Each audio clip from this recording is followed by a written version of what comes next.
I am doing spectacular. How are you? Doing good. Saved all your best answers. Yeah. I didn't tell anybody else anything. Great. Awesome. So how does it feel to go into 100 episodes? Crazy. It's crazy. I mean, Arrow got there, it was 2 seasons ago now? Yeah, and I just remember thinking, like, how nuts that is. And I feel like we got there in, like, a blink of an eye somehow, in a flash. Yeah, surreal. Yeah. So is this the first season in a while where Barry kind of starts the season in a good place as opposed to doing something weird? Yeah, totally. So what is that, like, how does that change your take on the character? Well, we also, we had, right as the season wrapped up, we were all in a great place, but then we kind of had this bomb dropped on us. So it doesn't necessarily, ruin anything, but it is a curveball. And all of our focus is now kind of put on that. And, you have to remember, when the first episode airs, we have just destroyed DeVoe's satellite, 12 hours earlier. So it's it's all of this shit has just happened. So we're, quickly moving on to Nora, but we're still dealing with repercussions of what went down with DeVoe. And there's, kind of new, metas of the week and a new big bad being introduced pretty soon. So, we're trying to put our focus and attention on Nora, but it's it's the Flash, so it's impossible. And if it's okay, because I know we have... How's it going? Good, how are you? Good, thank you. That's what we're here to find. Well, what questions do you have for me?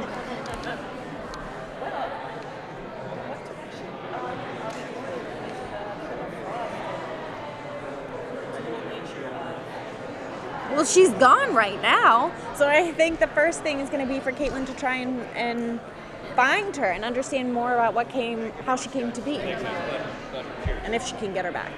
There was some trauma revealed from her past. How much of that do you already know? Yeah, she's amazing. I mean, I think what was revealed was that Killer Frost has been a part of Caitlin for longer than just when the Particle Accelerator exploded. And I think I'm excited to spend some time learning about what happened, how she came to be, and that sort of thing.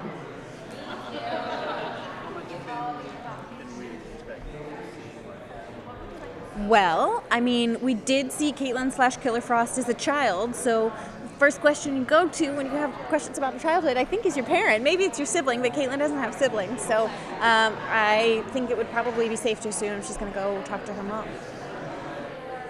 Confirming she doesn't have a sibling. I'm pretty sure. I feel like that's been established. You're 2 episodes into season 5, so Yes. correct? And I'm always curious about what it's like when the crossover kind of falls around in 6, 7, or 8 or something. How is that disruptive to the process when you're trying to get deeper into a character like Killer Frost? Oh gosh, the fans really love the crossovers, but good and bad comes from everything. The crossovers are logistically very difficult to coordinate, and I think at times it can sort of make you step away from the storyline at hand to address a different storyline. But I'm excited. This year they have a different plan with the crossovers. Episode 8 is our 100th episode, and that's not going to be a crossover. So the crossover will be episode 9 across the show, so I'm excited about that.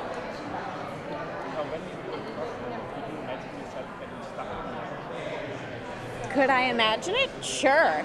I don't know.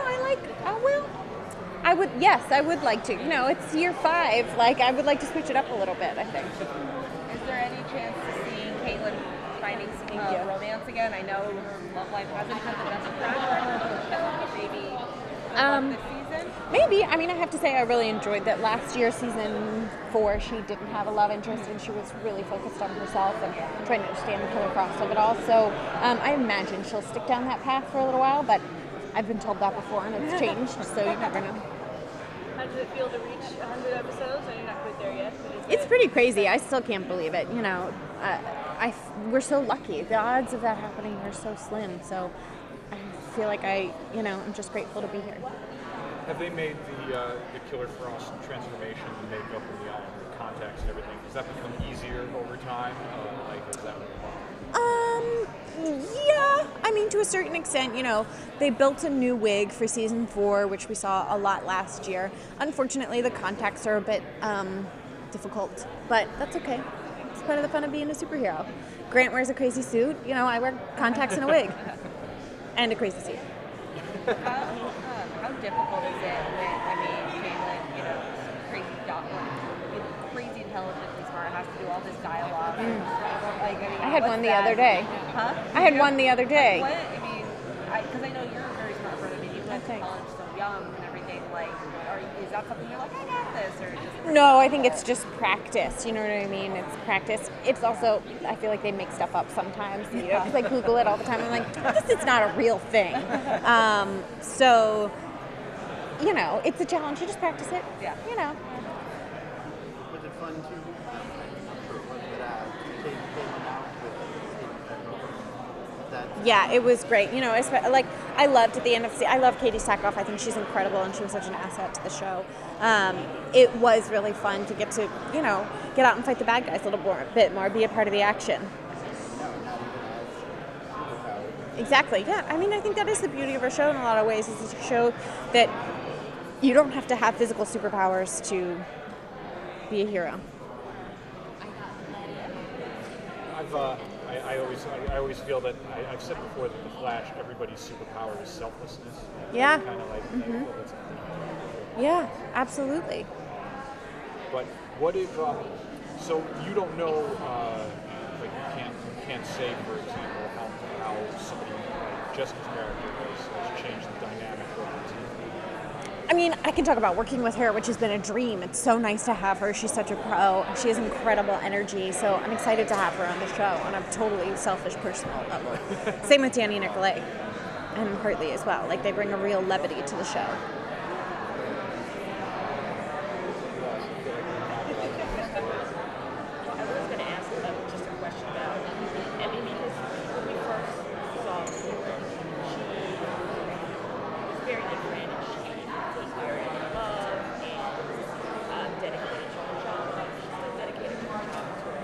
Yeah. And I know last week you liked the idea of focusing on yourself. Yeah. Is she ready to open up her heart again? I don't know. I think she could be. To me, I think part of the fun of being on a superhero show is getting to play a superhero, so exploring that duality is something that I really want to take advantage of. If the right person came along, absolutely. I think she could be open to it. I do think Ronnie was such an important love for her, though. I do sort of hold on to that couple, for sure. Very much, guys. Thanks, guys. You want to say the end of? Oh, yeah. We're getting there. Yeah, I kept forgetting to drink water this morning.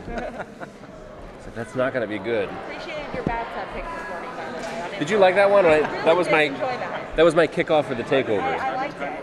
Yeah, I got up this morning and I was like, they always tell you they're like, hey, I'm taking over for the day on Instagram, and I was like, well, I'm going to do this my way, and I'm going to do it. Perfect. And I was inspired by The Simpsons is my favorite show, and I was inspired by The Simpsons. You remember the episode where they catch Homer with the shower curtain over him? Exactly. It's But- Julius Caesar type. Yeah. But I had to cut out the nipples because I don't think CW likes nipples very much. They're weird about that. They're weird about nipples. Free the nipple. You've seen the old Batman suit, right? I'm sorry? The old Batman suit where he's got the... yeah. You mean the old one? You mean the one from when I was a kid? Yeah. Well, no, they did that in George Clooney and Val Kilmer. They had the nipples too. Yeah. Why? Like why? Yeah, that was just nipple protrusion, not. So, how are things for you in season 5? Taking off?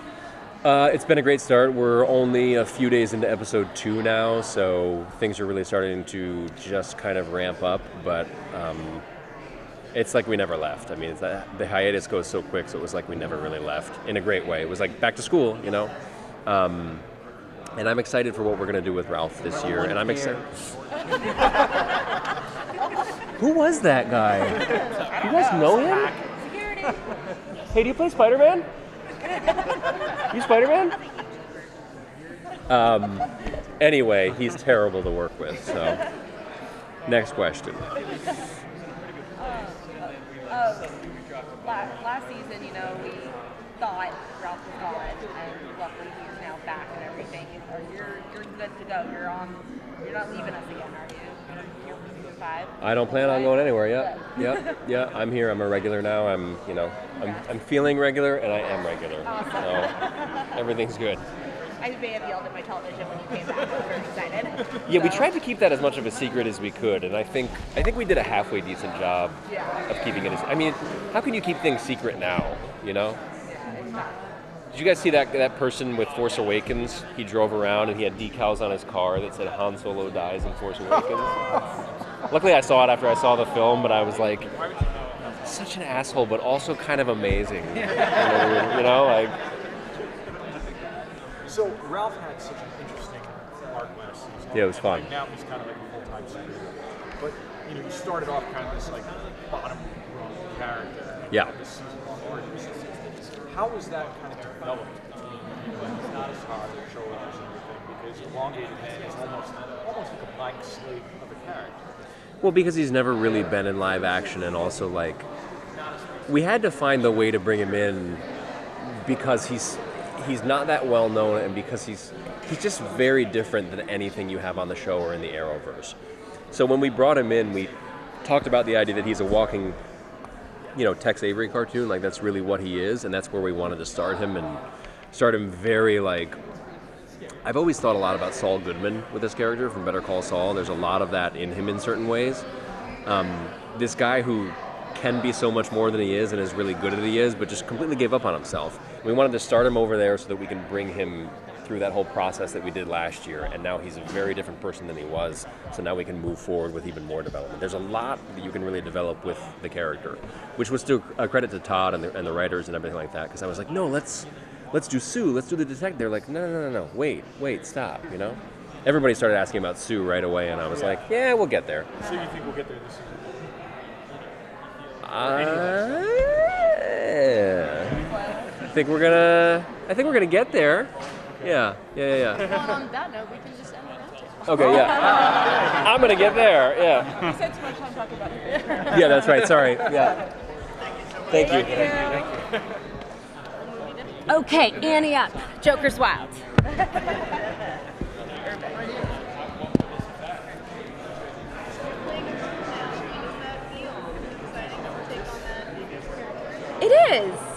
It is. Well, number one, let me be honest. It's really exciting to be out of the baby belly costume because it's itchy and it's hot. That said, yeah, it's really fun to be like exploring this new element of Cecile.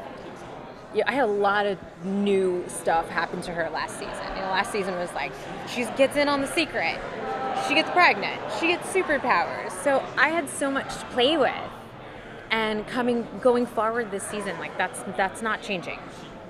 It's just more new fun stuff to do.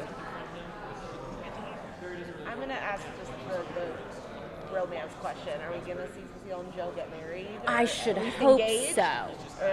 If he doesn't put a ring on it, I mean, my God, she's in on the secret. She lives in the house. She had his baby. I know we had other stuff going on the last couple of seasons. I know. But yeah, I sincerely hope so. Engagement thing seems like it would fit nicely in episode 1. Yeah. Oh my gosh. We should all tell Todd Helbing that immediately. I hadn't even thought of that.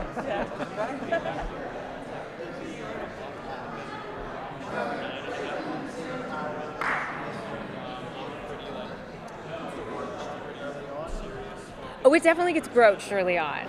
Yes. Yeah, I can't tell you which direction it goes, but yeah, it's absolutely something that, you know, I think it's pretty clear last season we were functioning on a hypothesis that, okay, we don't really know where it came from, we don't really know why, but we do know that it's, you know, it's similar to gestational diabetes. So I think this season for sure, regardless of which way it ends up going, we're going to figure out why that happened and what actually happened to cause it. Yeah. So with the addition of This show is really good at a slow burn. You know, as you can tell, like Jessica's character, like they slow burned her all last season. It's like every little thing on this show matters. what is Cecile's relationship like just because you're almost like her step grandmother? Like, what do you call that? We tried to figure out the family tree like the first day of work, and it was weird. Yeah, I don't know. I think we've just narrowed it down to she's just gonna call me Mama Cecile, and we'll figure it out. Okay. Yeah, because who knows? I mean, who is she to my baby? Because she's my baby's niece. I think niece. Yeah. But if she's showing up as an adult, who is she? Yeah, it's real complicated. Yeah. Big time travel. Yeah. Were there diagrams in the right one? I know. It's gonna like episode 3 is gonna have to have a whole diorama at the beginning of it, and it'll go through the whole timeline. Yeah, I appreciate when they help explain those things to me because I'm terrible at figuring it out. Well, we're all like the super fans, and we're having trouble figuring it out. Yeah. The good news is, Todd Helbing and the people who are supposed to know absolutely know. It's just, like I said, it's the slow burn. They give you like one bite of that apple at a time until finally at the end you're like, oh, right, got it. Oh. Yeah. Somebody, we follow directions so well. Oh my gosh. Thank you guys. Thank you. I have to reinterpret these as love devices. It's like, this is love being shown to me. Thank you. Anyway. Towards 100 episodes. I feel old. I feel like an old man. My knees are giving way. My voice is no longer what it used to be. I get headaches all the time, mostly through the registers of Tom Cavanaugh's voice. Yeah, I feel old, but I feel accomplished. Yeah, I feel like we've made some pretty good television.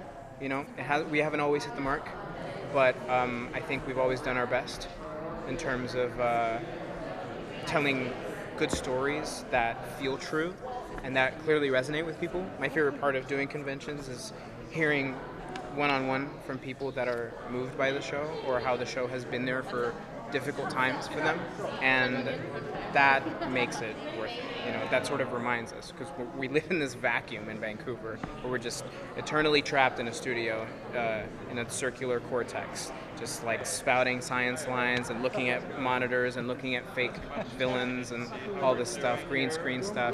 It can be a very insular and disconnected experience.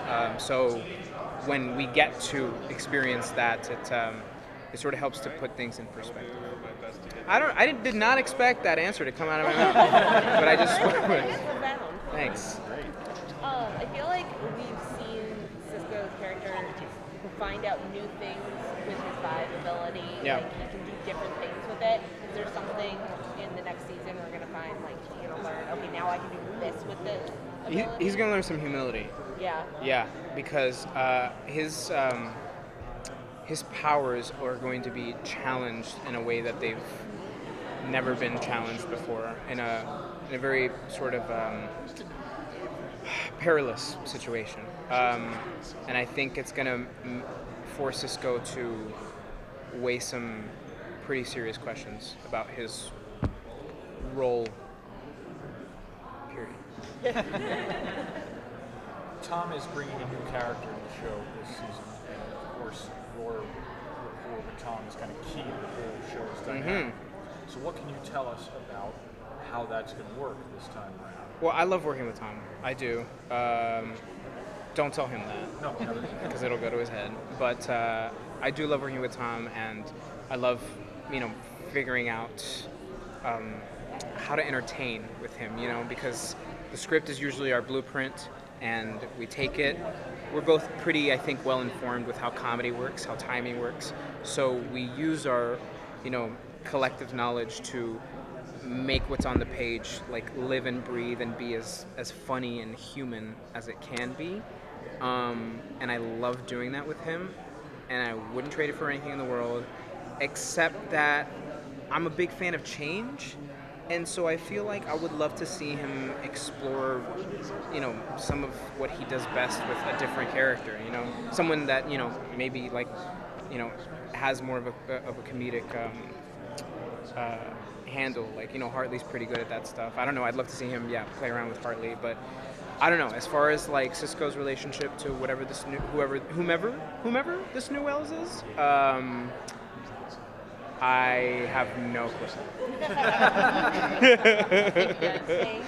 Thanks, guys.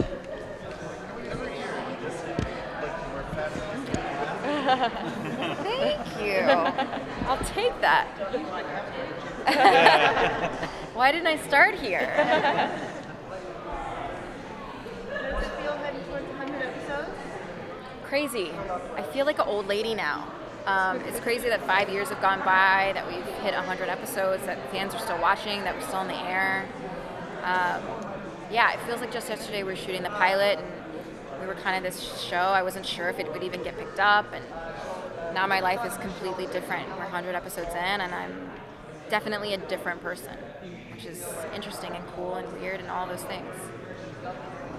How is the Nora character coming in gonna affect you and Barry? She, as we've seen at the end of season 5, she's got some sort of tension with Iris that we don't really know why. I think we'll get into that in season 5. And it's going to be a hard thing for Iris to contend with, not having that bond with Nora in the way that she wants, and watching Nora in the same breath have that bond with Barry, because she's such a daddy's girl.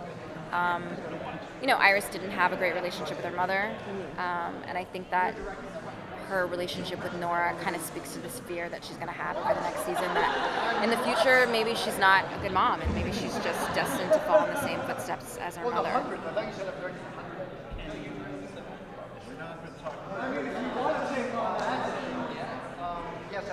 I don't want to. I love Keenan so much. I mean, if anyone knows us, we're very, very close, and that was a hard one for me. It was hard saying goodbye to Rick. It was hard saying goodbye to Keenan. And he's not gone forever. He's just not there a lot. But yeah, I think it had the potential to be a great character. I think it is a great character. I think there's so much more meat to pull from Wally. I think he's such a beloved superhero in the comics. If you're a fan of the comics, Wally is such an incredible, incredible character. And I think Keenan brought a lot to that character. And so, yeah, he'll be missed in the Flash world. He won't be there all the time, but he will, you know, resurface every now and again, which, you know, I'll take it. I'll take it.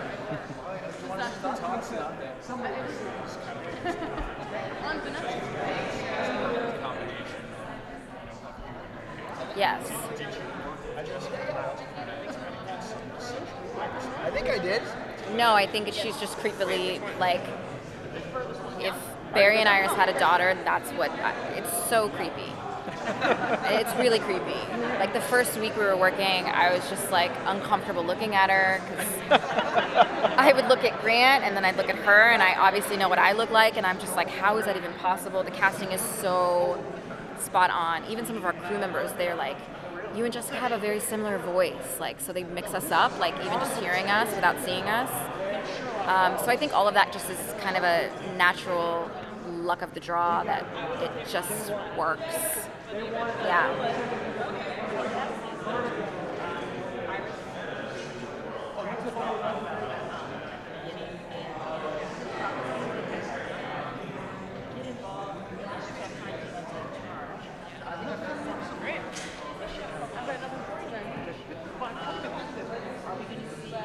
Ours was so funny. It's completely usable. Well, she's getting back into reporting, so there's going to be a lot more of that this season, which is really good. So I hope to see her, you know, nosy and delving into, you know, crime scenes and figuring out what's going on with the big bad in a more hands-on, journalistic kind of way. I was saying before, I think, you know, we live in very strange times. Journalism is a very important piece of work now. I think they are true superheroes if done right. I think journalists have a lot of power right now to tell the truth and do it in a respectable way, and I hope we share some of those themes on our show of the power of journalism and the power of reporting, because I think it's a really important thing right now in the times that we're living in. Thank you guys. Thank you. Thank you so much. I think all we do is Grant. Thank you.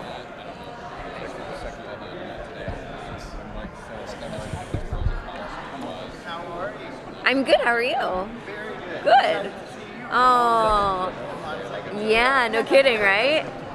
So you were, I mean, present in the season early on, but nobody knew who you were. Yeah. Did you know who you were when you first came? Yeah, I knew for months. So it was a really stressful thing to not talk about. Also because like costumes didn't know, and there was still some cast that didn't know. So it was awful because I was there and everyone was like, "Tell us who you are. Tell us who you are." And I was like, "I think if I tell you who I am, I might get fired before I really even get started." So yeah, I knew for a long time.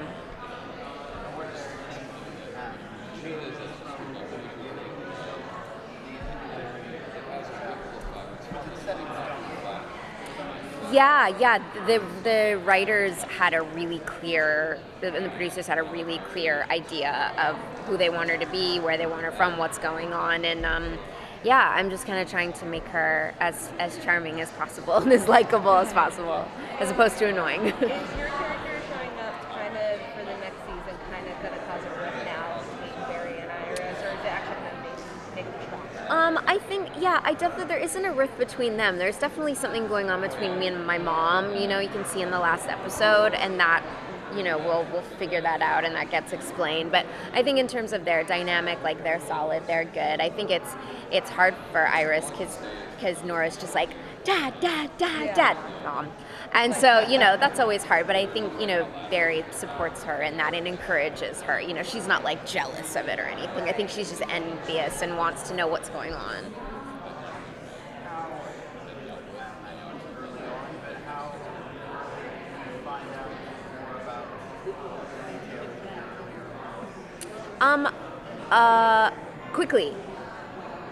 Quickly. You find out quickly. Yeah, exactly. Yeah, in a flash. I should have said that up right away. In a flash.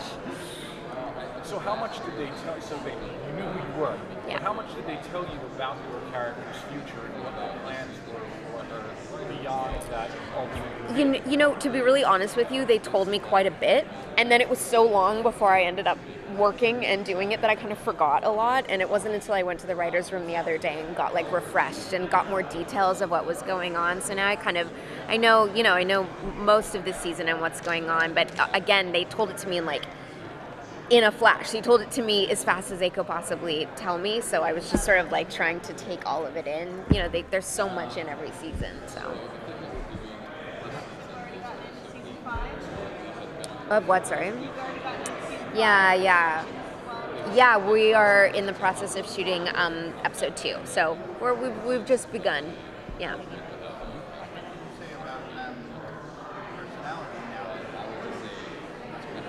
Yeah, I know what you mean.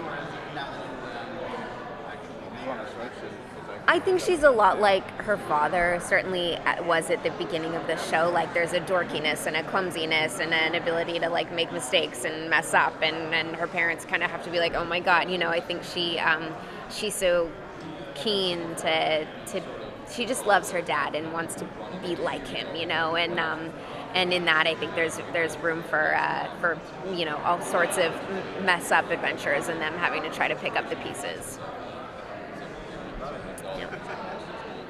I know you're only shooting episode 2 right now. Yeah. But other than Gary's character, are there any other characters we're going to see become very close with? I hope so. I was just saying in another interview, I was like, I'd really like to have like one-on-one time with all of the characters because I like them all so much.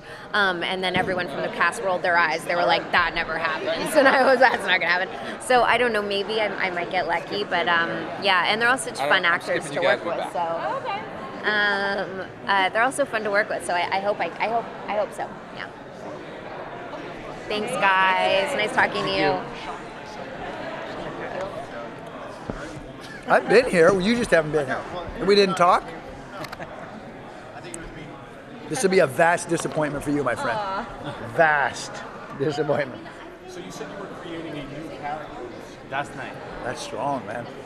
That's good habit. Good habit. Sorry, go ahead. You said you were kind of creating a new character for this season. Creating makes me sound like an obnoxious, I don't know what. There's a bunch of us in a bunch, there's a bunch of, like, better way to explain it is there's a bunch of us, like going, what are we missing?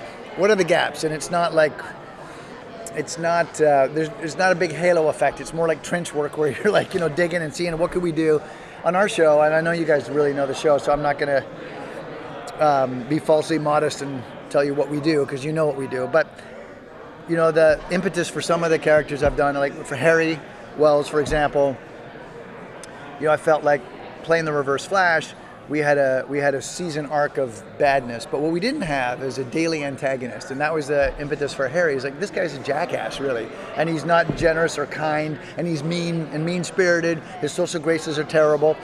Cisco is so winning. Like Grant is so winning. Danielle, Candace, Jesse, they're all so winning the characters they play. I mean, they're winning people too, but as characters they are.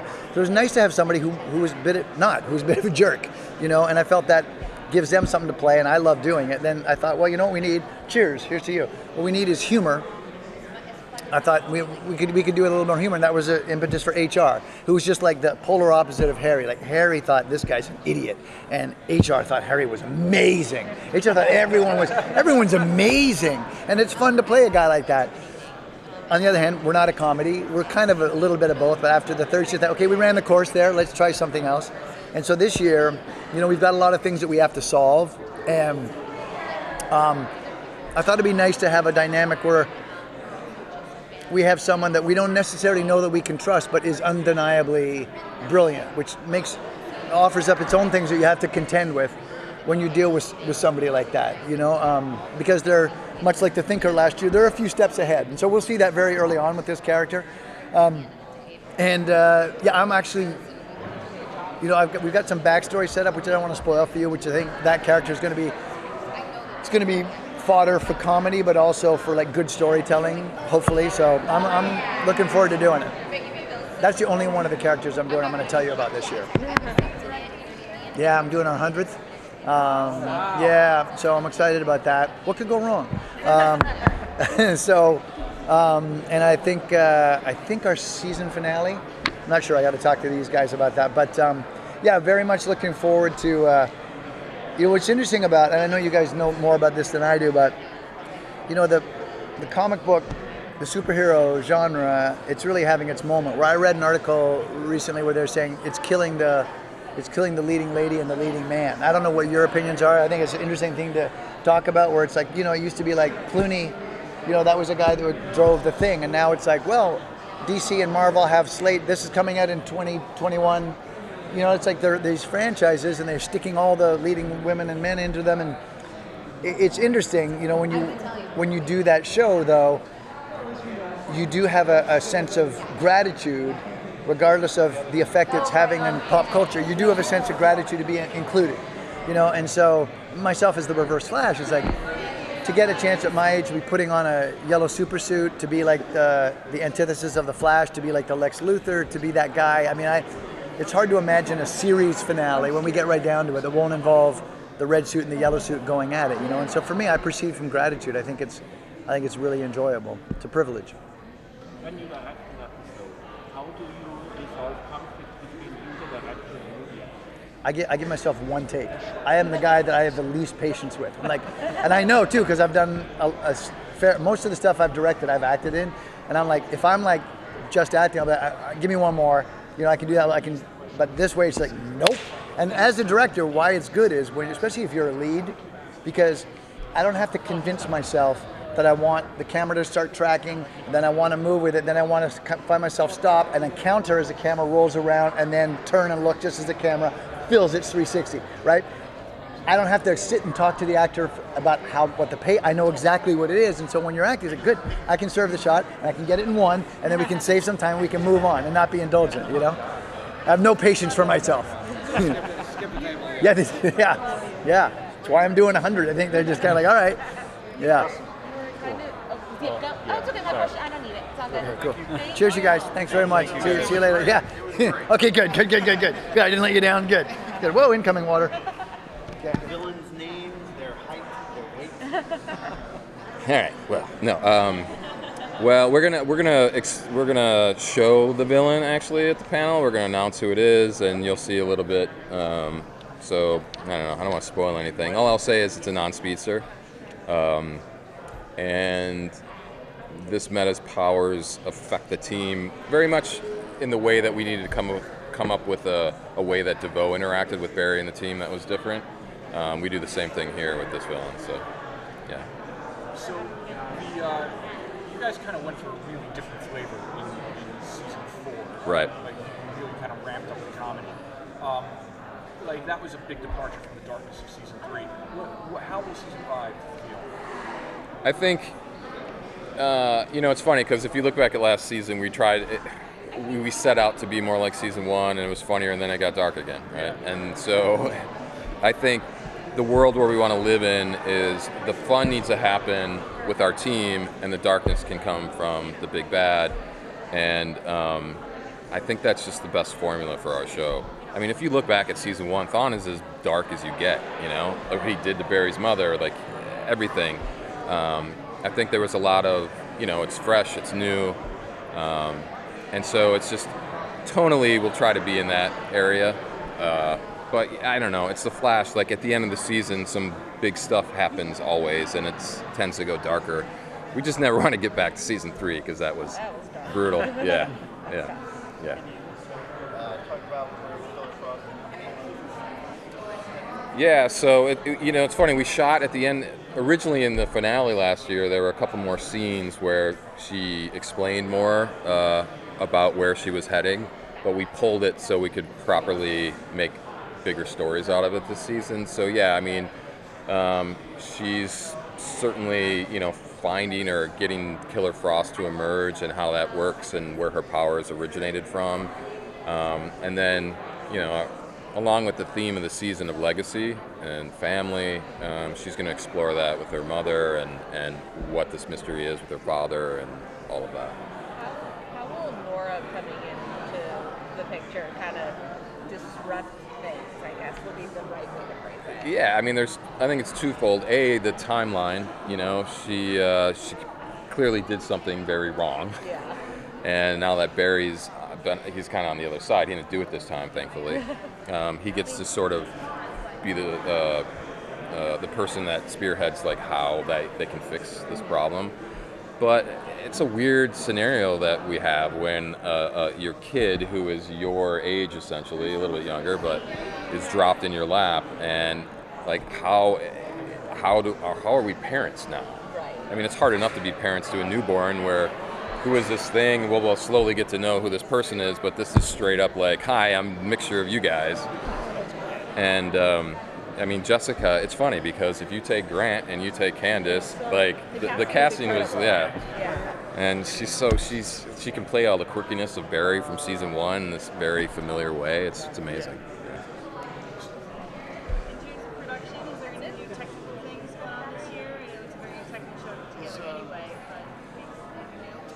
Well, I think there was a hint of what Nora can do as a speedster that's a little bit different than anything we've seen in the finale, and so we're going to see exactly what that is and how it's used. And it's funny, we were just talking about this on Thursday.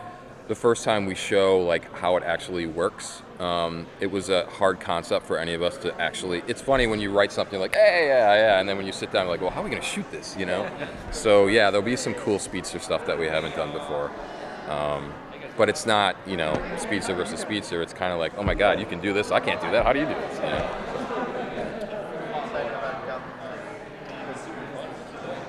Yeah, I mean, that kind of stuff is out of my control. I mean, if we could introduce everything, I would introduce it, and yeah, but so I clearly shouldn't be put in charge of any of that stuff. I just tell them, they just tell me what to do, and I do it. So yeah, I'm stoked. I mean, anytime we can get into that world, and it's just, hopefully it opens up a whole new, I don't know how many villains like they're going to be tied to, Batwoman, but I'm sure I'll try to get some of them, Thank you very much, everyone. All right. Thanks a lot, guys.